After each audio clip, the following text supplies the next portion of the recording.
है पश्चिम बंगाल के सिल्लीगुड़ी के रविंद्र नगर बाजार क्षेत्र में आग लगने से हड़कंप मच गया। तस्वीरें आपको दिखाते हैं। तस्वीरों में आप देख सकते हैं कि कैसे मार्केट धू धू कर जल रहा है। ये तस्वीरें आप देख सकते हैं, आग की लपटें उठ रही हैं और ये तस्वीरें जो हैं वो पश्चिम बंगाल के सिल्लीगुड़ी के रविंद्र नगर मार्केट की है, जहां भीषण आग लग गई। आग पर काबू पाने के लिए मौके पर 5 फायर ब्रिगेड की गाड़ियां जो हैं वो मौजूद है। वो लगातार आग बुझाने का प्रयास कर रही हैं। 7 दुकानें जो हैं वो इस आग की वजह से जली हैं। हालांकि अभी तक किसी के हताहत होने की सूचना नहीं है। तो पश्चिम बंगाल के सिल्लीगुड़ी में भीषण आग लगी। ये तस्वीरें आप देख करके अंदाजा लगा सकते हैं आग की भयावहता का अंदाजा इन तस्वीरों के जरिए आप लगा सकते हैं कि कितनी भीषण ये आग है।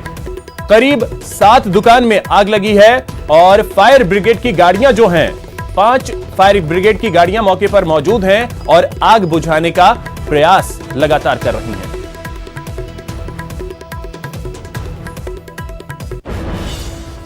वहीं खबर बिहार के बगहा से है, जहां वाल्मीकि टाइगर रिजर्व के जंगल में भयानक आग लग गई। देखते ही देखते धू धू कर सदाबहार जंगल जलने लगा। यह तस्वीर आप देख सकते हैं। आग की वजह से तकरीबन 10 एकड़ से ज्यादा में लगे झाड़ियों और पौधों को आग ने पूरी तरीके से स्वाहा कर दिया। अतिक्रमणकारियों और चरवाहों पर आग लगाने का शक है। घंटों की मशक्कत के बाद फायर ब्रिगेड ने आग पर काबू पा लिया। वाल्मीकि टाइगर रिजर्व वन प्रमंडल 2 के मदनपुर वन क्षेत्र में यह आग लगी थी, जिसकी वजह से वहां दहशत का माहौल पैदा हो गया। ये तस्वीरें आप देख सकते हैं। वाल्मीकि टाइगर रिजर्व क्षेत्र में भीषण आग लगी। बिहार के बगहा से ये तस्वीरें।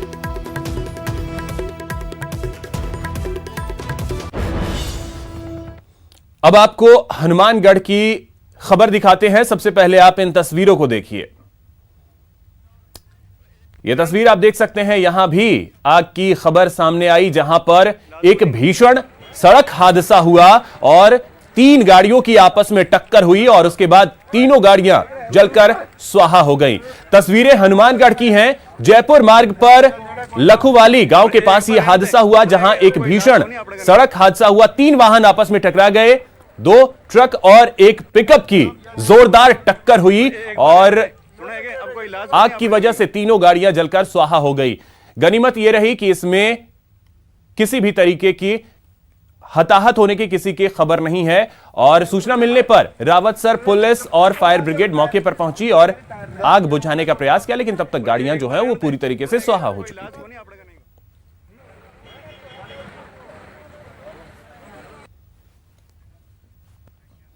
खबर नागौर से है, जहां एक भीषण सड़क हादसा हुआ। ट्रक और बोलेरो में जबरदस्त भिड़ंत हुई है। बोलेरो में करीब 10 लोग सवार थे। टक्कर के बाद दोनों वाहन खाई में जा गिरे। घायलों और जो घायल हैं उन्हें इलाज के लिए अस्पताल में भर्ती कराया गया है। और आपको बता दें कि इसमें घायल कितने हुए हैं और क्या इसमें कोई जनहानि भी हुई है, इसको लेकर की स्थिति फिलहाल कोई स्पष्ट नहीं हो पाई है। पुष्टि नहीं की गई है फिलहाल कि क्या इस हादसे में किसी की मौत भी हुई है। घायल कितने लोग हैं इसको लेकर के पुष्टि फिलहाल नहीं हुई है, लेकिन यह भीषण सड़क हादसा नागौर में हुआ। चूरू थाने से फरार आरोपी को पकड़ लिया गया है। गिरफ्त में आ गया है सादुलपुर थाने से फरार आरोपी। आपको बता दें कि लोगों ने आरोपी को पकड़कर पुलिस के हवाले कर दिया। 9 साल की बच्ची से दुष्कर्म का आरोपी है अकरम काजी और सोमवार को दुष्कर्म की वारदात को इसने अंजाम दिया था और लापरवाही के चलते गिरधारी लाल संतरी बलवीर को सस्पेंड भी कर दिया गया है, क्योंकि थाने से ये रेप का आरोपी जो है वो फरार हो गया था, जिसके बाद लोगों ने पकड़कर इसे पुलिस के हवाले कर दिया है।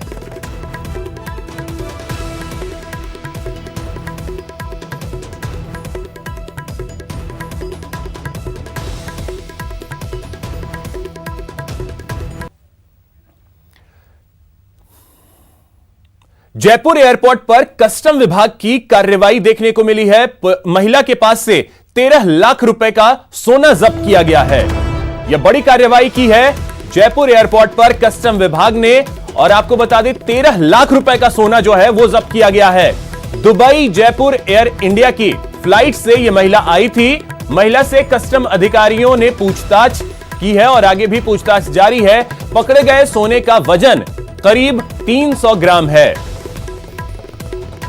तो एक बड़ी कार्रवाई की है कस्टम विभाग ने जयपुर एयरपोर्ट पर, जहां एक महिला को कस्टम विभाग की टीम ने पकड़ा है। 13 लाख रुपए का सोना जो है वो इस महिला के पास से जब्त किया गया है।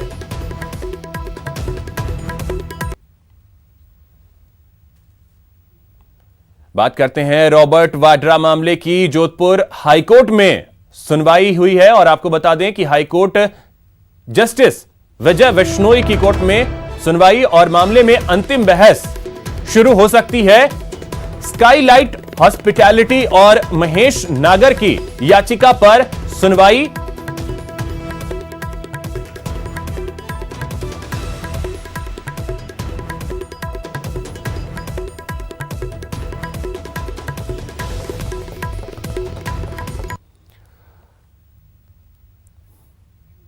बात कोरोना वायरस की कर लेते हैं। कोरोना वायरस का कहर जारी है। चीन में अब तक 490 लोगों की मौत हो गई है।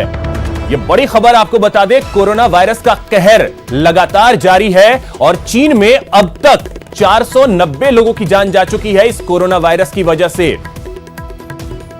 तो आपको बता दें कि मौत का आंकड़ा जो चीन में है वो लगातार बढ़ता ही जा रहा है। 490 लोगों की मौत कोरोना वायरस की वजह से हो चुकी है।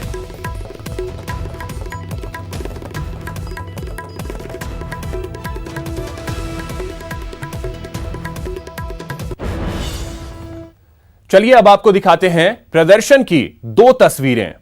पहली तस्वीर जो प्रदर्शन की है वो जयपुर की है, जहां लाइफलाइन जेसीटीएसएल बस सेवा कर्मचारियों के 2 महीने से बकाया वेतन नहीं मिलने से परेशान होकर कर्मचारियों ने कल प्रदर्शन किया। दूसरी तस्वीर कोटा की है। यहां ठेला संचालक व्यापारियों ने नगर निगम कार्यालय के सामने धरना देते हुए नगर निगम से स्ट्रीट वेंडर जोन बनाने की मांग की है। साथ ही नगर निगम की अतिक्रमण हटाओ कार्रवाई का भी विरोध किया।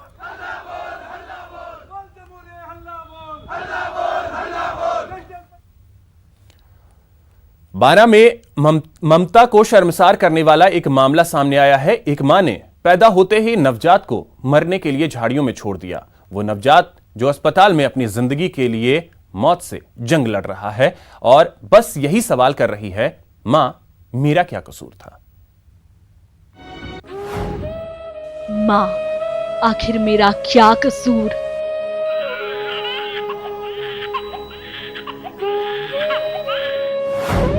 मां मुझे क्यों मरने के लिए छोड़ा।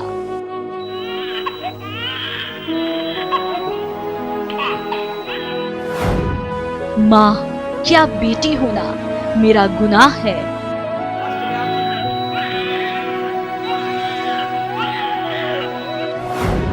मां क्यों तुमने ममता को मार दिया।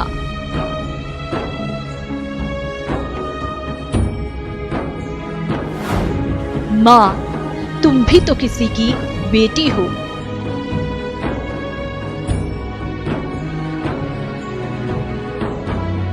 मां मेरे सवालों का जवाब दो ना।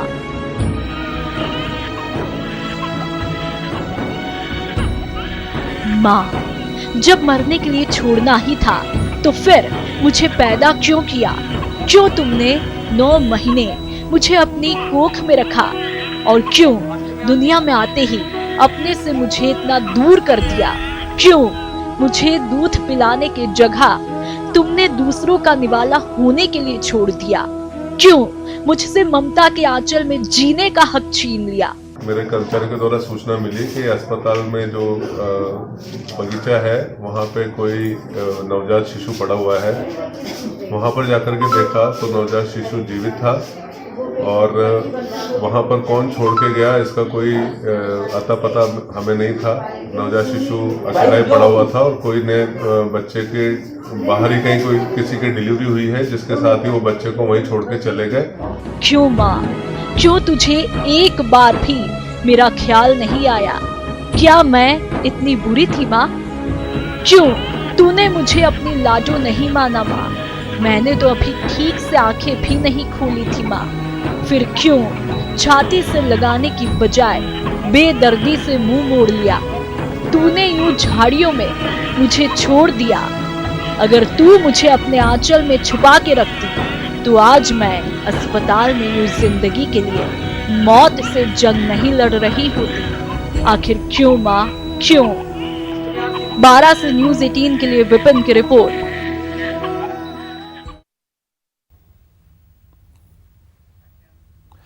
यूनेस्को की विश्व धरोहर के लिस्ट में परकोटा को शामिल किया गया था और डीजी प्रमाण पत्र आज सीएम अशोक गहलोत को सौंपेंगे।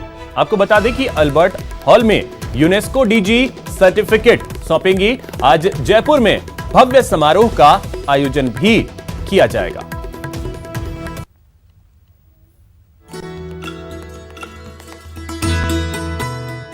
विरासत का होगा सम्मान, विरासत को मिलेगी पहचान। विश्व धरोहर सूची में परकोटा, वर्ल्ड हेरिटेज सूची में परकोटा, दुनिया में चमका गुलाबी शहर।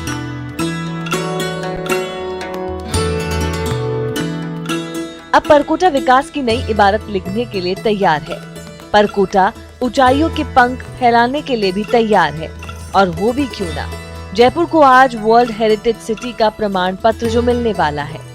जी हाँ, आज जयपुर में भव्य समारोह का आयोजन होगा। अल्बर्ट हॉल में यूनेस्को डीजी सर्टिफिकेट सौंपेंगी। डीजी प्रमाण पत्र सीएम अशोक गहलोत को सौंपेंगी। समारोह से पहले यूनेस्को महानिदेशक ऑड्री ओजुले ने अपनी टीम के साथ परकोटे का विजिट भी करेंगी। वर्ल्ड हेरिटेज लिस्ट में स्थान मिला है, और उससे भी ज़्यादा हमारे लिए हर्ष का विषय ये है कि खुद स्वयं जो यूनेस्को की डीजी हैं वो स्वयं यहाँ जयपुर में आकर के और जयपुर की जनता को माननीय मुख्यमंत्री जी के साथ में उस सर्टिफिकेट को समर्पित करेंगे। राजस्थान को गर्व है क्योंकि परकोटे को वर्ल्ड हेरिटेज की सूची में शामिल करने के लिए 21 में से 16 देशों ने समर्थन किया, जिसमें ब्राजील की अहम भूमिका रही। अहमदाबाद के बाद इस सूची में शामिल होने वाला जयपुर भारत का दूसरा शहर है। चलिए अब आपको बताते हैं कि विश्व धरोहर की लिस्ट में शामिल होने पर क्या क्या फायदे होंगे। किसी शहर को दर्जा मिलने से घरेलू और अंतर्राष्ट्रीय पर्यटन को बढ़ावा मिलता है, अर्थव्यवस्था मजबूत होती है, रोजगार भी मिलता है। जो वीआईपी है, ऑल मिनिस्टर्स, ऑल एमएलए साहिबान और अधिकारी हैं, सभी को आमंत्रित किया गया है, और जयपुर की जनता के लिए ये कार्यक्रम रखा जा रहा है। तो पूरी जयपुर की जनता से आह्वान है कि वो उसको ज़्यादा से ज़्यादा संख्या में आकर के प्रोग्राम को देखें। अल्बर्ट हॉल में आयोजित होने वाले इस कार्यक्रम को लेकर तैयारियां पूरी कर ली गई हैं। अब इंतजार है तो बस परकोटा की विकास की नई इबारत लिखने का। जयपुर से न्यूज़ 18 राजस्थान के लिए लवली वधवा की रिपोर्ट। यहां रुकेंगे एक छोटे से ब्रेक के लिए।